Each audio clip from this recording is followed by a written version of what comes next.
Hello everyone, my name is Vikas Kumar और आप है आर्म्स डिजिटल चैनल पे। और हम लोग कर रहे हैं 45 डेज में 45 मोस्ट प्रोबेबल टॉपिक्स का revision through previous year question. तो लेट्स, आज का जो टॉपिक है वो है एरर एंड एरर कैलकुलेशन।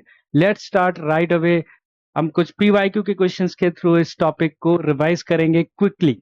ठीक है, चलो हमारा जो फर्स्ट क्वेश्चन है वो क्यू क्वांटिटी के बारे में बात कर रहा है। We have given this q quantity, that is x की पावर -2, y की पावर 3/2, z की पावर -2/5। हम चाहे तो इस एक्सप्रेशन को ऐसे भी लिख सकते हैं, y की power 3/2 divided by x square, z की पावर 2/5। ऐसे भी लिखा हो सकता है। तो चाहे वो क्वोशिएंट ऐसे डिवीजन में दिया हो ऐसे या मल्टीप्लिकेशन में दिया हो, ये दोनों सवाल का मीनिंग सेम है। और आपको क्या पूछे, which have fractional error। Okay, तो fractional error in X Y Z आपको दे रखा है 0.1, 0.2 एंड 0.5। तो पहले समझते हैं कि फ्रैक्शनल एरर क्या होता है। तो fractional error is a very good measurement of error. तो फ्रैक्शनल एरर जो होता है, फ्रैक्शनल एरर जो होता है वो होता है एरर जिसको हम लिखते हैं dx। तो अगर x कोई क्वांटिटी है तो उसमें जो dx है that is the error in x divided by true value of x, जो x की ट्रू वैल्यू है। तो ऊपर आ गया एरर इन x, नीचे है true value of x। This ratio is called fractional error. अगर एक स्टेप और आगे जाते हो और आप इसको 100 से मल्टीप्लाई कर देते हो, 100 से मल्टीप्लाई कर देते हो तो दिस बिकम्स परसेंटेज एरर। ठीक है, ये हम टॉपिक, ये चीज हम पढ़ते हैं रिप्रेजेंटेशन ऑफ एरर में। तो आपको एक्स वाई जी में फ्रैक्शनल एरर दे रखा है और आपको पूछा है क्वांटिटी क्यू में मैक्सिमम फ्रैक्शनल एरर कितना होगा। वैसे तो अगर मैक्सिमम ना भी लिखा हो तब भी हम मैक्सिमम ही कैलकुलेट करते हैं, इसमें इन्होंने मैक्सिमम लिख रखा है। चलो, तो इसको करने के लिए हमारे पास रूल जो हमारा यूज करेंगे, तो हमें पता है कि हमारी इक्वेशन अगर इस तरह से है, y की power 2/5, let me check once again, 3/2, 2 and 2/5। तो 3/2 एक्स स्क्वायर और जी की पावर 2/5। जब भी हमारा एक्सप्रेशन इस फॉर्मेट में होता है हम अगला स्टेप ये लिख सकते हैं, ये हमारा रूल नंबर 2 है। रूल नंबर 1 जो होता है वो एडिशन और सब्ट्रैक्शन के लिए लगता है, और रूल नंबर 2 जो है वो मल्टीप्लिकेशन और डिवीजन के लिए लगता है। और रूल क्या कहता है, अगर आपकी इक्वेशन इस फॉर्मेट में है तो आप डायरेक्टली ये लिख सकते हो, एक्स को लिख सकते हो आप dx अपॉन एक्स। तो dx क्या रिप्रेजेंट कर रहा है, एरर इन एक्स।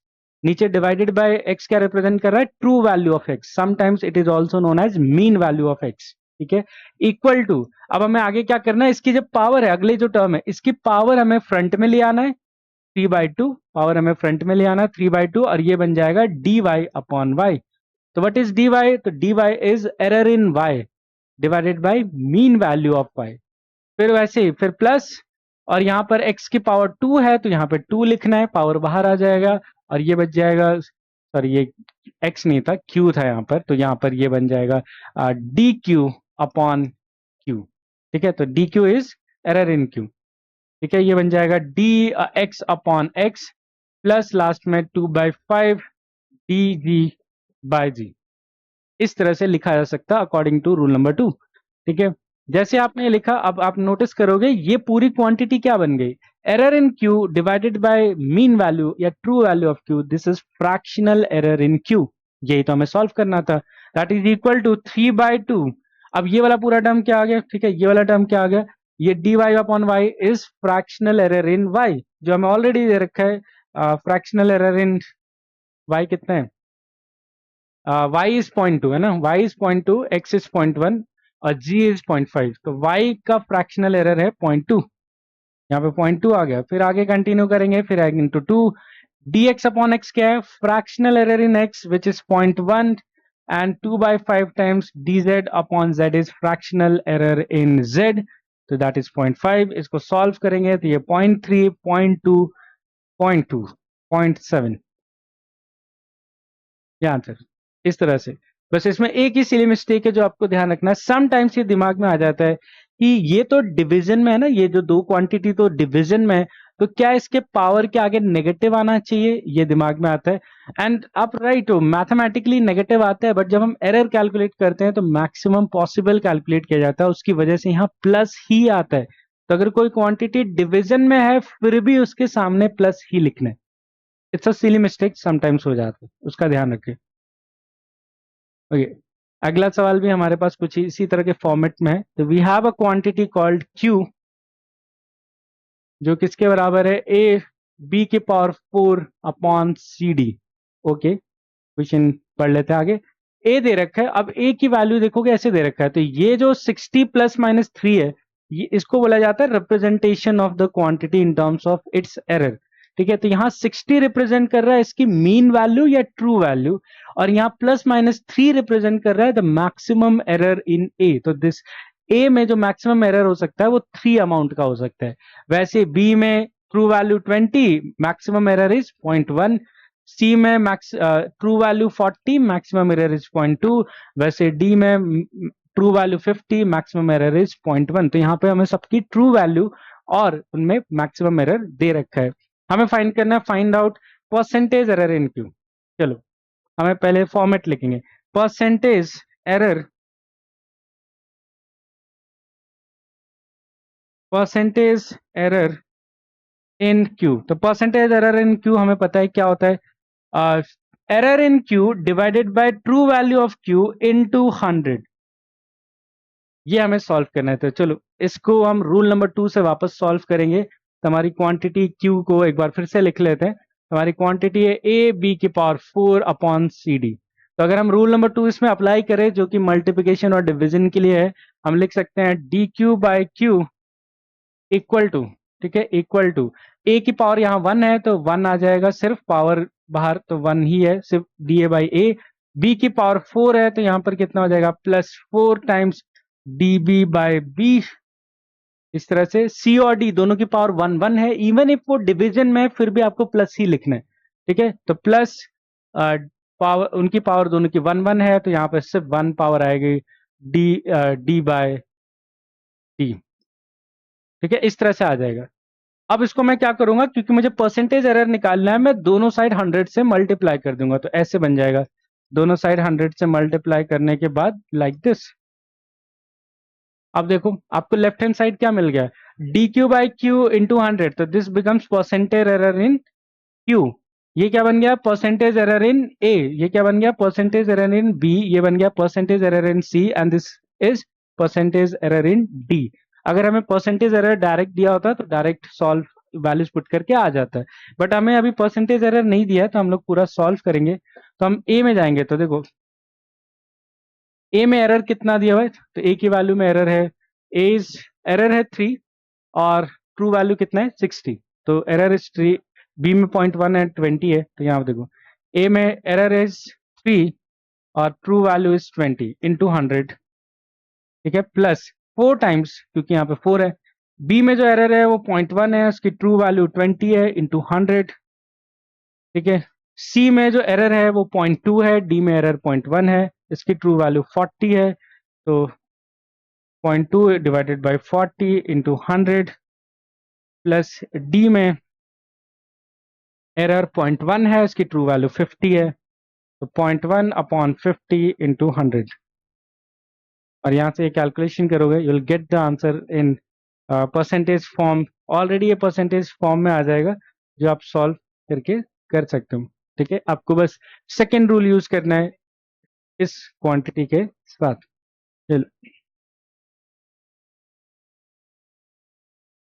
पहले ये कर लेते हैं। इसमें अब थोड़े से डिफरेंट, अगर आपके पास प्लस माइनस और मल्टीप्लिकेशन डिवीजन के आपने क्वेश्चंस हैंडल कर लिए, व्हाट इफ के कोई इक्वेशन जो है वो दोनों से ही बिलोंग नहीं करता, ना पॉजिटिव प्लस माइनस के एक्सप्रेशन से, रूल नंबर 1 से भी नहीं हो रहा, रूल नंबर 2 से भी नहीं हो रहा। जैसे कि ये सवाल है, इसमें आपको बोला है 2 रेजिस्टेंस दिए हुए, ओके, और इसमें पूछा है find percentage error in the measurement of its equivalent resistance when connected in parallel. अब देखो जब सीरीज में कनेक्ट किया जाता है तो ये आता है R1 प्लस R2, और अगर हमसे सीरीज का सवाल पूछा होता तो ये रूल नंबर 1 से हो जाएगा, क्योंकि यहाँ पर R1 R2 एडिशन के फॉर्मेट में है। और क्लियर आंसर हो जाता है कि error in equivalent resistance in series is error in first resistor plus error in second register and solve. Very easy, rule number 1 से हो जाता है। बट प्रॉब्लम किसकी है? पैरेलल कॉम्बिनेशन की। पैरेलल कॉम्बिनेशन का जो रिजल्टेंट है 1/R equivalent equal to 1/R1 plus 1/R2। और ये फॉर्मेट एग्जैक्टली ना ही पहले रूल 1 में फिट हो रहा है और ना ही रूल 2 में, जहां पर प्रोडक्ट और क्वेश्चन के फॉर्म में होता है। तो यहाँ पे हमें out of the box thinking करनी पड़ेगी। और यहाँ हम क्या करते हैं, जो एक कॉमन तरीका है जब हमारा रूल नंबर 1 और 2 दोनों ही नहीं लगता, एक कॉमन तरीका है यूजिंग डिफरेंशिएशन। हम क्या करेंगे, इस टर्म को डिफरेंशिएट करेंगे। क्यों डिफरेंशिएट करेंगे देख लो, अभी पता चल जाएगा। Differentiation with respect to any quantity, let's call X. X के रिस्पेक्ट में मैं डिफरेंशिएट कर रहा हूँ, तो इसका डिफरेंशिएशन कितना आ जाएगा? -1/R equivalent dr equivalent by dx, chain rule लगाते हुए, -1/R1 square dr1 upon dx, -1/dr2 square dr2 by dx। अब यहाँ से dx जो है वो दोनों साइड से हटा देते हैं और आपके पास और नेगेटिव साइन भी हटा देते हैं, तो क्या बचा? dr equivalent upon r equivalent का square equal to dr1 upon r1 का स्क्वायर प्लस dr2 अपॉन। अब देखो, डिफरेंशिएशन का फायदा ये होता है कि जब आप वैल्यूज डिफरेंशिएट करते हो आपको ये dr का टर्म मिलता है, और यही तो एरर है जो हमें कैलकुलेट करना है। इसीलिए हम लोग जब भी रूल नंबर 1 और 2 नहीं लगता है, मोस्टली डिफरेंशिएट करते हैं किसी के भी रिस्पेक्ट में, क्योंकि x तो दोनों साइड हट जाएगा और आपको ये dr का टर्म मिल जाएगा जो आपको सॉल्व करना है। तो जैसे यहाँ पे हमें निकालना है परसेंटेज एरर, निकालना है ना हमें। परसेंटेज एरर निकालने के लिए हमें वो चाहिए, dr रिजल्टेंट वैल्यू चाहिए। तो ये देखो, dr1 क्या है? Error in first resistance. dr2 क्या है? Error in second resistance. r1 r2 इसके ट्रू वैल्यूज हैं। हमें बस ट्रू वैल्यू चाहिए होगा या मीन वैल्यू चाहिए होगा इक्विवेलेंट का। तो पहले इक्विवेलेंट का मीन वैल्यू निकाल लेते हैं। तो यहां से देखो, इक्विवेलेंट की मीन वैल्यू क्या आएगी? तो फर्स्ट का मीन वैल्यू है 10, सेकेंड का मीन वैल्यू है 15 डिवाइडेड बाई 10 प्लस 15। ये हमने पैरेलल कॉम्बिनेशन से निकाल लिया। तो यहाँ पर कितना आ जाएगा? 10 15 डिवाइडेड बाई 25, ये 3 5 और ये कितना आ जाएगा? 6 ओम। ठीक है, अब बस वहां पे वैल्यूज पुट करते हैं। तो फर्स्ट इज 10 और 0.5, सेकेंड वन इज 15 और 0.5। तो चलो वैल्यू पुट करते हैं। तो डी आर इक्वलेंट, ठीक है, लिखते हैं डी आर इक्वलेंट, यही तो हमें सॉल्व करना है। This is error in are equivalent. और ये कितना हो जाएगा? 6 का स्क्वायर, क्योंकि हमें मीन वैल्यू पता है, अभी सॉल्व कर लिया। D R one that is 0.1, कितना था? 0.1 या 0.2? 0.5, और ये भी 0.5। 10 और 15 दोनों 0.5, तो 0.5 एरर इन फर्स्ट। और इसकी मीन वैल्यू R1 स्क्वायर कितना था? 10 का स्क्वायर, प्लस सेकेंड में जो उनका dr2 मतलब error in second resistance, that is also 0.5 and इसका वैल्यू 15 का स्क्वायर। यहां से सॉल्व करोगे dr इक्विवेलेंट मिल जाएगा। जैसे ही dr इक्विवेलेंट मिला तो आपको अगले स्टेप में क्या लिखना है? Percentage error. परसेंटेज एरर की वैल्यू क्या होगी? dr equivalent upon mean value, जो कि हम ऑलरेडी निकाल चुके हैं कि 6 है, इंटू 100। ये आंसर हो जाएगा। तो आप इसको इजीली सॉल्व कर पाओगे। ठीक है, तो अगर आपका रूल नंबर 1 और 2 दोनों ही अप्लाई ना हो रहा हो तो आप किसका यूज करो? डिफरेंशिएशन का। उसका एक और एग्जांपल मैं आपको बताता हूं। जैसे ये वाली statement,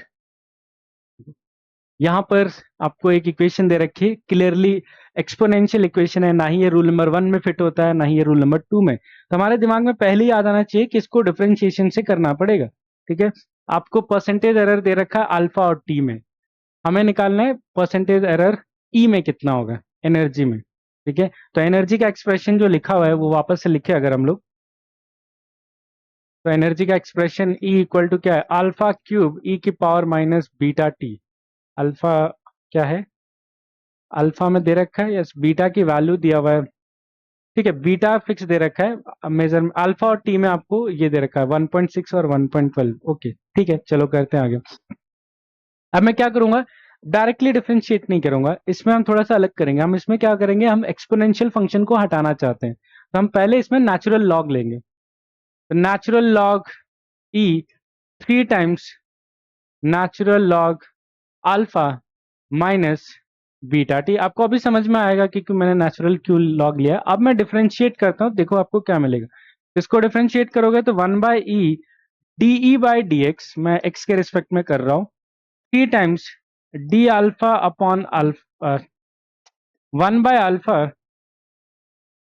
1/अल्फा D alpha upon D X. और एक काम करते हैं, टी के रिस्पेक्ट में कर लेते हैं, या चलेगा dx के रिस्पेक्ट में भी चलेगा, कोई दिक्कत नहीं हमें। dt upon dx। अब यहां से क्या करो, dx हटा दो, तो देखो आपको समझ में आ जाएगा कि मैंने नेचुरल लॉग लेके क्यों डिफरेंशिएट किया, क्योंकि ये बनाना था। बन गया ना d अपॉन ई। d अपॉन ई क्या होता है, द फ्रैक्शनल एरर इन ई, और इसको 100 से मल्टीप्लाई करोगे तो परसेंटेज एरर। तो मैं इसको साथ में 100 से मल्टीप्लाई भी कर देता हूँ, तो देखो किस क्या आंसर बन रहा है। यहाँ से x x हट गया, तो 3 times D alpha upon alpha into 100। तो ये क्या बन गया, ये हो गया परसेंटेज एरर इन अल्फा, इसलिए नेचुरल लॉग लेके डिफरेंशिएट किया, क्योंकि अपने आप ये परसेंटेज एरर इन अल्फा बन गया। यहाँ पे बना माइनस बीटा। अब क्या है, यहां से तो dx हट चुका है, ये बचा सिर्फ dt इंटू 100। अब यहां पर t नहीं है नीचे, यहां पर परसेंटेज एरर इन t नहीं बन पाया, तो इसको थोड़ा सा चेंज करना पड़ेगा, क्योंकि हमें ये दे रखा है। अब ये वैल्यू तो दे रखा है, ठीक है, ये वैल्यू आपको दे रखा है, ये सारी एंटायर वैल्यू, ये देखो कितना दिया है अल्फा के लिए, 1.2। ठीक है, तो ये तो पूरा 1.2 हो गया, बट ये परसेंटेज में नहीं बना है, तो हम अलग से इसको सॉल्व करेंगे। देखो हम लिखेंगे, हमें दिया है परसेंटेज एरर इन टी, ये हमें 1.6 दे रखा है, तो यही होगा ना परसेंटेज एरर इन टी। तो यहां से देखो डी टी इंटू 100 किसके बराबर आ गया, डी टू 100, या आप कह लो कि टाइम के साथ मल्टीप्लाई डिवाइड करना है, बस इसको यहाँ पुट कर दो और आंसर हो गया, क्योंकि टाइम तो दे रखा है, कितने टाइम पे निकालना है, 5 सेकंड पर। तो यहाँ पे 5 सेकंड पुट कर दिया, 5, तो ये कितना हो गया 8, और ये यहाँ पे आंसर पुट हो गया, सॉल्व हो गया। ठीक है, तो इस तरह से आप अप्रोच कर सकते हो एरर के क्वेश्चंस को लिए। और जब भी आपको रूल नंबर 1 और 2 में एप्लीकेशन में प्रॉब्लम आए, तो आप डिफरेंशिएशन के बारे में सोचो कि क्या हम लोग डिफरेंशिएट करके कुछ इसमें अलग कर सकते हैं कि नहीं।